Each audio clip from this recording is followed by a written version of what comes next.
ನೀನ್ ಏನಮ್ಮ ಹೇಳ್ತಾ ಇದ್ಯಾ? ಅಷ್ಟು ಜನರ ಮುಂದೆ ನೀನ್ ಪ್ರೆಗ್ನೆಂಟ್ ಆಗಿದ್ಯಾ ಅಂತ ಗೊತ್ತಾದ್ಮೇಲೂ ನಾನ್ ನಿನ್ನ ಮದ್ವೆ ಆಗ್ತೀನಿ ಅಂತ ಹೇಳದ್ನಾ?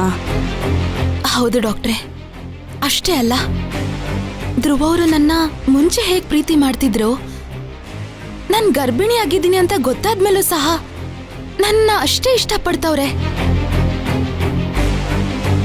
ಅಷ್ಟೇ ಪ್ರೀತಿ ಮಾಡ್ತವ್ರೆ. ಅದಕ್ಕಿಂತ ಹೆಚ್ಚಾಗಿ ನನ್ನ ಕಾಳಜಿ ವಹಿಸ್ತಿದ್ದಾರೆ. ಈಗ್ಲೂವೆ ನನ್ನ ತುಂಬಾ ಪ್ರೀತಿಯಿಂದ ನೋಡ್ಕೋತವ್ರೆ.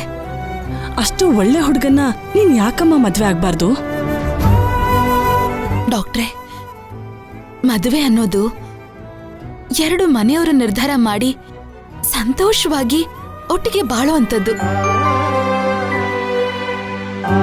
ಧ್ರುವ ಅವರು ನನ್ನ ಇಷ್ಟಪಡ್ತಾರೆ ಸರಿ, ಆದ್ರೆ ಅವ್ರಿಗೆ ಆದಂತ ಒಂದ್ ಕುಟುಂಬ ಐತೆ, ಅವ್ರಿಗೆ ಆದಂತ ಅವ್ರ ಆಸೆಗಳೈತೆ.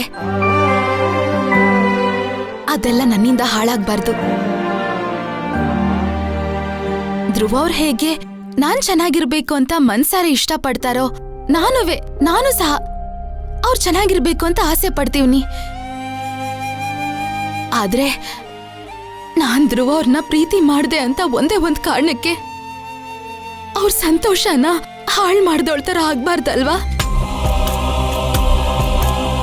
ಅದಕ್ಕೆ ನಾನು ಈ ತರ ಮಾಡ್ದೆ, ಅವ್ರನ್ನ ಬಿಟ್ಕೊಡ್ಬೇಕು ಅಂತ. ಅಷ್ಟೇ ಅಲ್ಲ ಡಾಕ್ಟ್ರೆ, ಅವ್ರನ್ನ ಅವ್ರ ಮಾವನ್ ಮಗಳು ಚಿಕ್ಕ ವಯಸ್ಸಿಂದ ತುಂಬಾ ಇಷ್ಟಪಡ್ತಾವಳೆ, ಅವ್ರನ್ನ ಮದ್ವೆ ಮಾಡ್ಕೋಬೇಕು ಅಂತ ಬಯಸ್ತಾವಳೆ.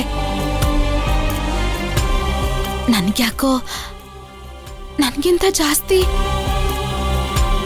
ಅವರೇ ಅವ್ರನ್ನ ತುಂಬಾ ಚೆನ್ನಾಗಿ ನೋಡ್ಕೋತಾರೆ ಅಂತ ಅನ್ನಿಸ್ತೈತೆ. ಅದಕ್ಕೆ ಧ್ರುವ ಅವ್ರನ್ನ ಅವ್ರ ಮಾವನ್ ಮಗಳ ಜೊತೆನೆ ಮದ್ವೆ ಮಾಡ್ಕೊಳ್ಳಿ ಅಂತ ಒಪ್ಪಿಸ್ತೀವ್ನಿ. ನಿನ್ ಮನೋರೋಗಕ್ಕೆ ಮದ್ದು ನನ್ನ ಹತ್ರ ಇಲ್ಲಮ್ಮ.